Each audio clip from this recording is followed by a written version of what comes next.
Hi, this is Miss Reynolds, and today we're talking about metabolic pathways.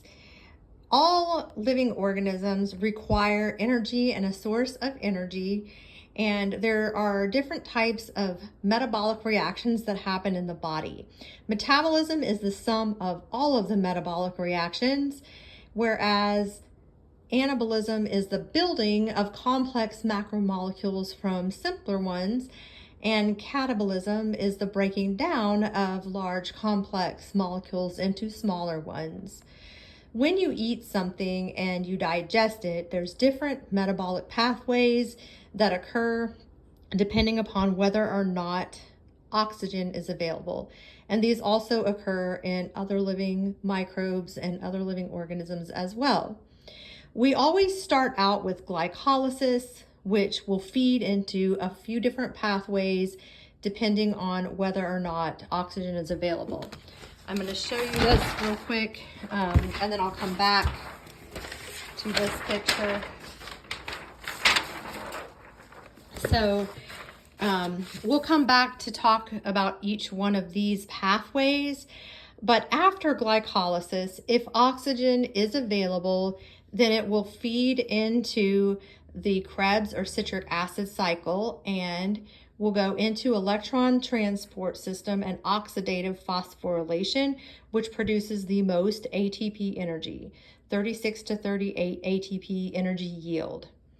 If there is no oxygen available, it will either go into anaerobic respiration or fermentation.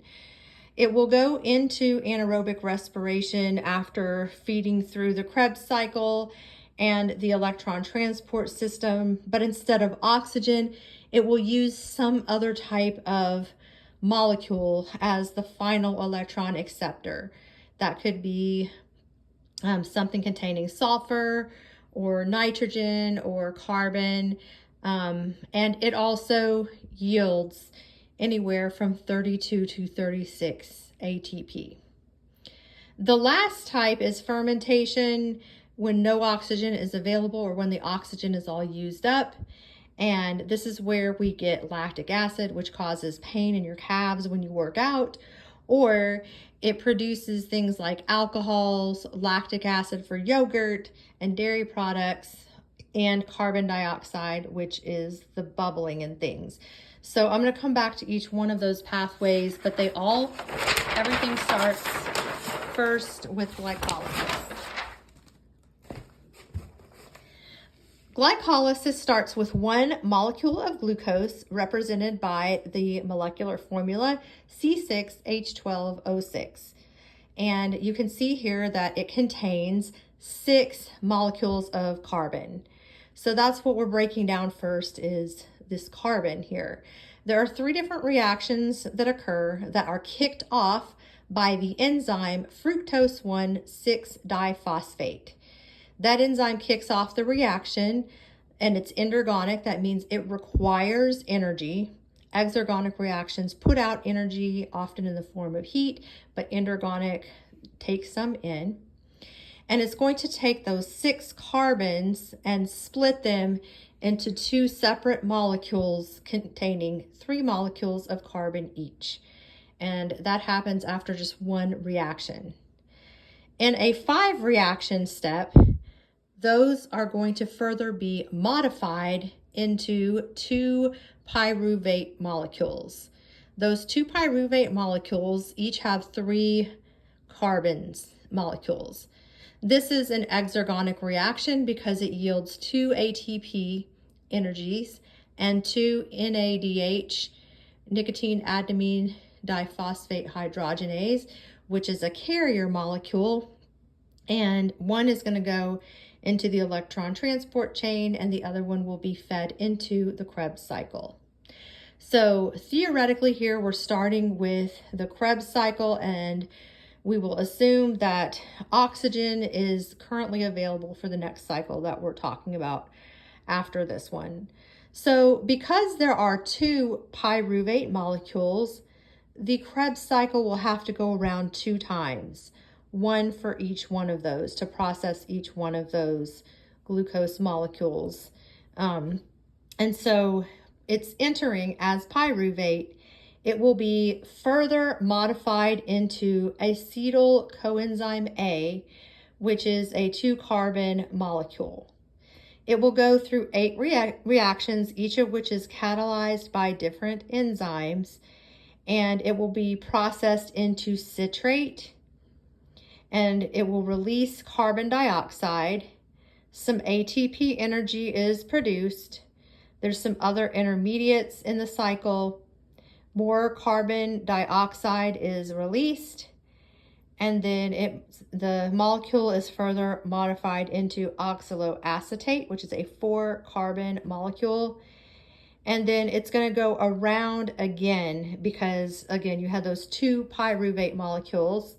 So per 2 rounds total, you end up with 4 molecules of carbon dioxide, 2 molecules of ATP energy, 6 carrier molecules of NADH, and 2 carrier molecules of FADH.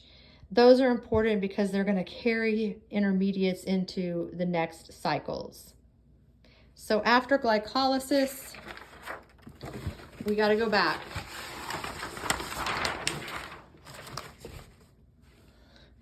This is fed into aerobic respiration. So we talked about Krebs cycle, and in this case here, we do have oxygen available. A strict aerobe has to have oxygen. So what happens is that first NADH carrier is fed into the next cycle, which is the electron transport system. Different intermediates go through and they use hydrogen ions as carriers, and the final electron acceptor is oxygen gas, O2. So H plus O2 equals H2O, and you end up with a water molecule, and it yields 36 to 38 ATP. This yields the most because at the end, it's fed into oxidative phosphorylation, which is that spinning enzyme embedded in the membrane of the cell that will regenerate more ATP energy. When you see leaves and plants and water and you see little bubbles, it's because they are releasing oxygen. Aerobes are things that are bacteria that need oxygen. The next step is anaerobic respiration. It follows the same path until it gets to the electron transport chain, where instead of oxygen, you have something else as the final acceptor. It's still going to yield ATP energy, and this is what's happening when oxygen is not available, such as when you have a soda and you put the cap on it, or you have anaerobic things growing inside of your body. Incubators, there's carbon dioxide incubators that are needed for some bacteria to grow. And then fermentation is also when oxygen is not available, but it doesn't use the electron transport system at all. It uses facultative anaerobes or aerotolerant anaerobes to use organic compounds as the final electron acceptor. And in the end, it produces ethanol and carbon dioxide, or it can produce lactic acid, which is used to make dairy products because they produce it naturally. And the ATP yield is low, it's only 2. One of the things you're going to be doing today is doing some experiments that showcase aerobic versus anaerobic respiration versus fermentation. And some of the things that you'll be doing is fermenting some yeast, which go through aerobic respiration first when they first start breaking down sugar. You add a balloon to it to capture it, taking away the oxygen so it goes into fermentation instead. This is a whole bunch of different things that use fermentation process. And then anaerobic respiration finally is that does not use oxygen either, but we're going to simulate this by using a soda. It has to have sugar, can't be diet one. It needs full sugar with a balloon to capture the carbon dioxide that was produced. using the Krebs cycle.